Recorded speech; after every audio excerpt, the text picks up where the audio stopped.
Hello guys, వంకాయ ఫ్రైని కాస్త డిఫరెంట్గా చాలా టేస్టీగా ఈజీగా ఎలా చేయాలో చూద్దామా. ఫస్ట్ ఇలా పెద్ద వంకాయల్ని తీసుకోవాలి, వాటర్తో క్లీన్ చేసుకొని ఇలా వీడియోలో చూపిస్తున్నట్లుగా స్ట్రైట్గా ఇలా కట్ చేసుకోవాలి, కొంచెం పతలాగా.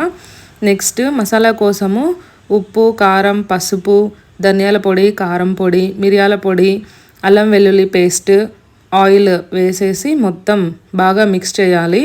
ఒకవేళ గట్టిగా అనిపిస్తే ఇంకా కొంచెం ఆయిల్ వేసుకొని మిక్స్ చేసుకోవాలి. మిక్స్ చేసిన తర్వాత ఒక్కొక్క వంకాయ ముక్కకి ఇలా మొత్తం పుయ్యాలి. ఇలా మొత్తం దొల్లించేసి ఒక సైడ్ పెట్టుకుందాము. నెక్స్ట్ ఒక ప్యాన్లో ఆయిల్ వేసుకొని మొత్తం ప్యాన్ అంతా ఆయిల్ స్ప్రెడ్ చేసేసి కొంచెం వేడయిన తర్వాత ఒక ముక్కని ఇలా పెట్టేసి మొత్తం అటు ఇటు ఫ్లిప్ చేసుకుంటూ బాగా కాల్చుకోవాలి. చూసారు కదా ఫ్రెండ్స్, చాలా చాలా ఈజీ, చాలా టేస్టీగా కూడా ఉంటుంది.